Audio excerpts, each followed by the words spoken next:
Hi friends, welcome back to Anvesh chats. మేమైతే ఇవాళ బెంగళూరు ప్రయాణం అయితే మొదలు పెడుతున్నాము. ఎక్కడికైనా ప్రయాణం అంటే చాలు మా ఇంట్లో అయితే లారీకి సర్దినట్టు సర్దుతారు.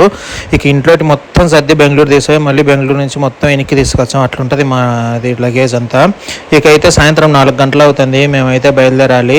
ఈవినింగ్ 10-11 లోపు అయితే చేరుకోవాలని ప్లాను. బట్ కాకపోతే మధ్యలో స్టాప్స్ ఉంటాయి కదా, చిన్నపిల్లాడు ఉన్నాడు. ఇక వానికి ఏదన్నా మధ్యలో బ్రేక్స్ వచ్చినా కానీ 1 గంట లేదా 2 గంటలు బఫర్ అయితే అయినా 12-1 లోపు అయితే చేరుకోవాలి.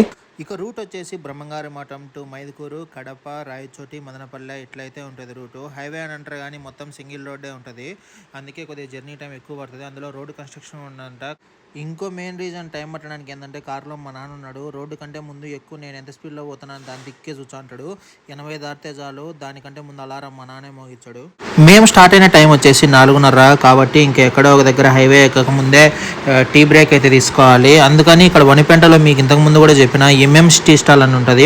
చెక్ పోస్ట్ నుంచి మఠం టు మైదుకూరు వెళ్ళే రూట్లో చెక్ పోస్ట్ దాటంగానే వచ్చింది ఈ షాప్. అయితే మనకు రైట్ సైడ్లో ఉంటుంది టీ స్టాల్ అని. ఇక్కడ టీతో పాటు మనకు బజ్జీలు, బోండాలు ఇవి కూడా ఉంటాయి. అక్క ఎప్పుడు అడిగిద్ది, ఎందుకు నాన్న ఎప్పుడు వీడియో తీస్తా ఉంటావే అని.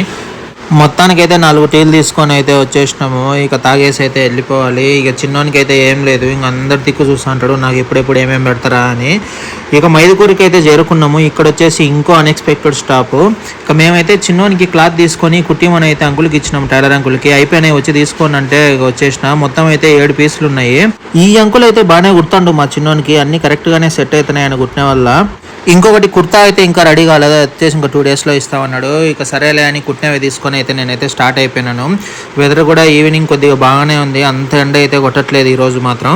మామూలుగా అయితే మైదుకూరు సెంటర్ నుంచి లెఫ్ట్కి అయితే వెళ్ళిపోవాలి కడప రూట్కు. కాకపోతే అక్కడ స్పీడ్ బ్రేకర్లోకి 20 వరకు ఉంటాయి. అందుకే నేను ప్రొద్దుటూరు రైడ్కి వచ్చి అక్కడ నుంచి అయితే హైవే ఎక్కేస్తాను. ఇక మన ఇంటి దగ్గర నుంచి బెంగళూరుకి వెళ్ళేసరికి 5 టోల్స్ అయితే వస్తాయని అన్న అయితే చెప్పిండు. ఫస్ట్ టోల్ గేట్ వచ్చేసి మనకు కడపకి వెళ్ళే రూట్లో దుంపలగట్టు దగ్గర అయితే వస్తుంది. ఇక వీడియో చివరిలో మొత్తం టోల్ ఛార్జెస్ ఎన్నైనాయో క్లియర్గా చెప్తాను.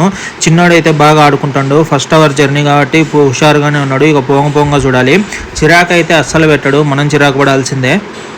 వాడికి టైంకి ఫుడ్డు, పాలు ఎత్తుకొని తిప్పేటోళ్ళు, మొత్తం చూపించేటోళ్ళు ఉంటాయి కానీ యాడైనా ఎంతసేపు అయినా ఏడ్చకుండా ఉంటాడు. కడప అయితే దాటేసి రాయచోటి రోడ్డుకి అయితే వచ్చేసినాము. కడప రాయచోటి రోజుతో అయితే నాకు చాలా మెమరీస్ ఉన్నాయి. ఎందుకంటే 23 ఇయర్స్ బ్యాక్ మేము రామాపురం దగ్గర మా నాన్న పనిచేసిండు స్కూల్లో. అప్పటికి ఇప్పటికైతే చాలా అయితే చేంజ్ ఉంది. రోడ్స్ అన్నీ మారిపోయినాయి, చుట్టుపక్కల ఏవేవో బిల్డింగ్స్ వచ్చినాయి, ఇంకా కన్స్ట్రక్షన్ సైట్స్ చాలానే పెరిగిపోయినాయి.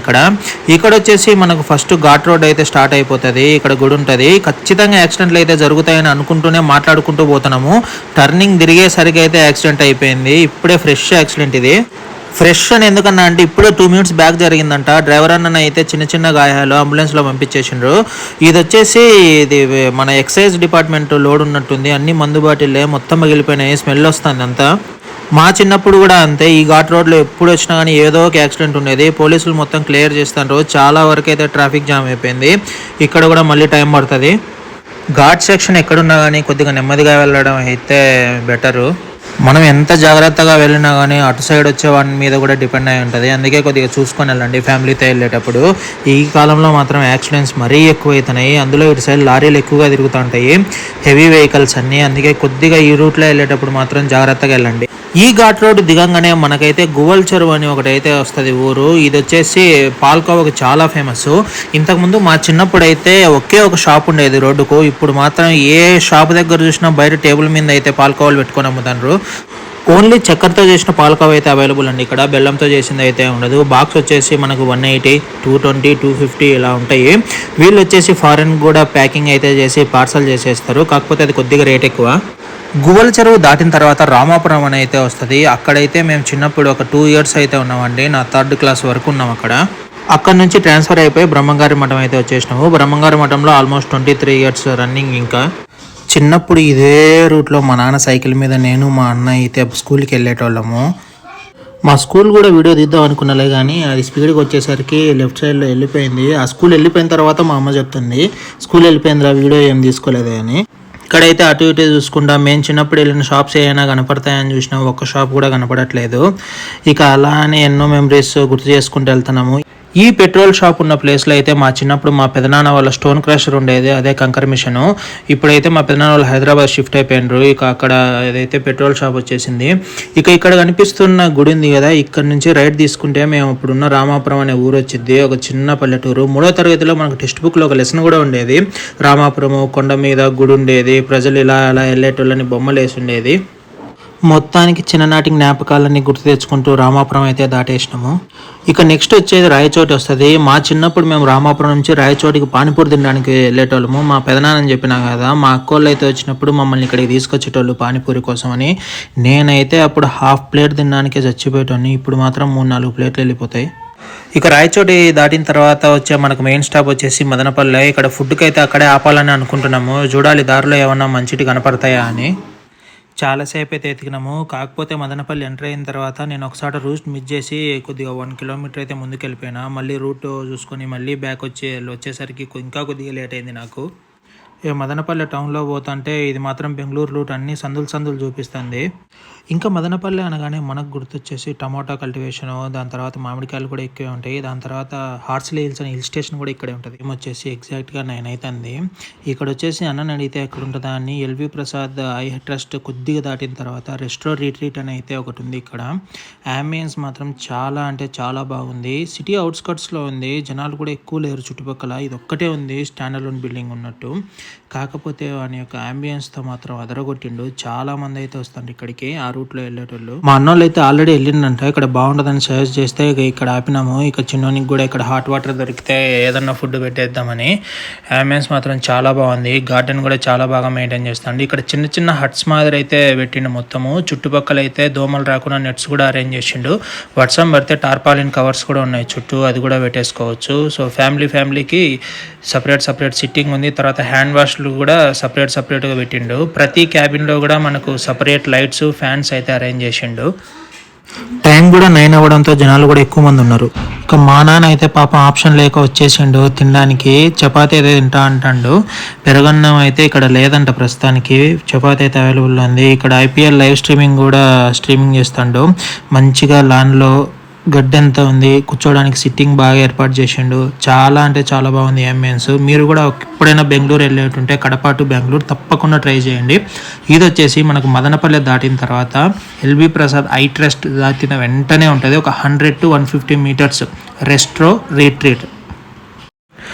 ఇక ఫ్రైడే కాబట్టి మా అమ్మ అయితే నాన్ వెజ్ తినదు, నాన్న అయితే తింటారు, నేను కూడా తినేస్తాం.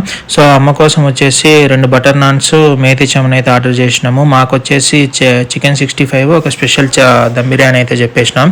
చికెన్ 65 ఇచ్చింది. కాస్ట్కి తగ్గ క్వాంటిటీ అయితే ఇక్కడ లేదు. రోటీస్ మేతి చమన్ కూడా వచ్చేసింది. ఇక నాన్న అమ్మ అయితే రోటీస్ తినేస్తారు, నేను సింధు అయితే బిర్యానీ తినేస్తాము. మేము ఇవన్నీ తింటే చిన్నోనికి మాత్రం యాజ్ యూజువల్ పెరుగన్నము, లేదంటే సెర్లాకో, లేదంటే అరటిపండు తీపేయాలి. ఫుడ్ మాత్రం టేస్ట్ కూడా పర్లేదండి, మరీ తీసేసేటట్లేదు, చాలా బాగానే ఉంది. కాకపోతే రేట్స్కి తగ్గ క్వాంటిటీ అయితే ఇవ్వట్లేదు. యాక్చువల్గా ఆ ఏరియాలో ఇంత మంచి అంబియన్స్, ఇంత మంచి సర్వీసెస్తో హోటల్ ఉంటుందని ఎవరు ఎక్స్పెక్ట్ చేయరు. చాలా అంటే చాలా బాగుంది. నేను చాలాసార్లు చెప్పిన మీకు వీడియోలో కూడా, ఒక్కసారి అయితే తప్పకుండా ట్రై చేయండి ఆ రూట్ వెళ్తుంటే. ఇక దీనికి ఆనుకొని కాక్టైల్స్, మాక్టైల్స్, తర్వాత పేస్ట్రీ ఐటమ్స్ కూడా అవైలబుల్లో ఉన్నాయి. ఇక మొత్తానికి మేమైతే తినేది అయిపోయింది. ఇక రిటర్న్ అయిపోవాలి. ఆల్మోస్ట్ 1.5 hour అయితే ఇక్కడ ఆగినాము. సో ఇక్కడ చూస్తున్న ఏరియాలో అయితే ఏమైనా చిన్న బర్త్డే పార్టీస్ లేదా ఎక్కువ మంది ఫ్యామిలీస్ వస్తే అక్కడ అరేంజ్ చేస్తారంట. మొత్తానికి కర్ణాటకలోకి అయితే ఎంటర్ అయిపోతున్నాము. తినేసి స్టార్ట్ అయిన ఒక 20 minutesకే వర్షం స్టార్ట్ అయిపోయింది. అందులో నా టైర్లలో కూడా గాలి తక్కువ ఉంది. ఎక్కడ చూసినా కానీ ఫిల్లింగ్ మిషన్స్ అయితే అస్సలు కనపడట్లేదు. దారి పొరుగున పెట్రోల్ బంకులు అయితే చాలానే ఉన్నాయి, కానీ అందులో ఫిల్లింగ్ మిషన్స్ కూడా ఉన్నాయి, కానీ ఎవరైతే ఆన్ చేసి పెట్టుకోవాలి. అందరు లేవు సార్ అంటారు. పెట్రోల్ బంకులలో మాత్రం తప్పనిసరి ఉండాలి. హైవేలో వెళ్ళేటప్పుడు ఏదైనా ఎమర్జెన్సీ అయితే ఎట్లనో మరి ఏందో ఇక్కడ. ఇక ఆల్మోస్ట్ 1 hour జర్నీ తర్వాత చింతామణి దాటిన తర్వాత అయితే ఏదో పెట్రోల్ బంకులు అయితే పట్టేసిండు. రిక్వెస్ట్ చేసుకుంటే వాడు కూడా ఆఫ్ చేసి పెట్టుకున్నాడు. రిక్వెస్ట్ చేసుకుంటే పట్టిండు మొత్తానికి వచ్చి. ఇక మొత్తానికి అయితే లాస్ట్ టోల్ గేట్ ఇది, హొసూర్ టోల్ గేట్ అయితే దాటిపోయినాము. సిటీలోకి ఎంటర్ అయిపోయినాము. ఇక్కడ నుంచి 10.5 kilometers అయితే ఉంది అన్నవాళ్ళ ఇల్లు. బెంగళూరు అనగానే హైదరాబాద్ వాళ్ళకు మొదట గుర్తొచ్చేసి మాత్రం ట్రాఫిక్కే. సో రేపు షాపింగ్ అప్పుడు ఎంతెంత ట్రాఫిక్ ఉంటుందో, ఎంత జర్నీ చేయాల్సి వచ్చిద్దో, షాపింగ్ కంటే ఈ జర్నీని ఎక్కువ చేయాల్సి వచ్చింది అనుకుంటా బెంగళూరులో. చిన్నోడైతే ఏం చిరాకు పెట్టకుండా వాని పాటికి వాడిని నిద్రపోతాడు కామ్గా. అన్న వాళ్ళు ఉండే ఏరియా వచ్చేసి సెగహల్లి. సో కాబట్టి టౌన్లోంచి రావాల్సిన అవసరం లేదు, కడప నుంచి వస్తున్నాం కాబట్టి ఇది మనకు అవుట్స్కట్స్ నుంచే ఎంటర్ అయిపోయింది. అందువల్ల మొత్తానికి ట్రాఫిక్ కూడా తెప్పించి వేసుకున్నాము, లేకుంటే ఇంకొక గంట ఎక్స్ట్రా పట్టేది. మొత్తానికి బెంగళూరు అయితే చేరిపోయినాము. ఇకైతే రేపు మన్నాడు సాటర్డే సండే వీకెండ్ షాపింగ్కి అయితే వెళ్ళాలి. తర్వాత మళ్ళీ వీక్ డేస్ అయితే ఆఫీస్ ఉంటుంది, అస్సలు కుదరదు బయటికి వెళ్ళడము. ఎంత వీలైతే అంత షాపింగ్ అయిపు చేసుకోవాలి. మా అన్న అయితే మేము ఇంటికి వెళ్ళేసరికి రెడీగా ఉన్నాడు వాని కోసము, వాడేమో ఫుల్ నిద్రలో ఉన్నాడు. బెంగళూరుకి ఎంటర్ అయిపోగానే అప్పుడే క్లైమేట్ చేంజ్ అయితే అర్థమైపోతుంది. అసలు కడపలో అయితే 12 కాదు 1 గంట కాదు తెల్లవారుజామున కూడా ఎంత ఉడుకుంటుంది అంటే అంత ఉడుకుంటుంది. ఇక్కడ మాత్రం బాగా చల్లగా ఉంది, వర్షం కూడా లైట్గా పడుతుంది.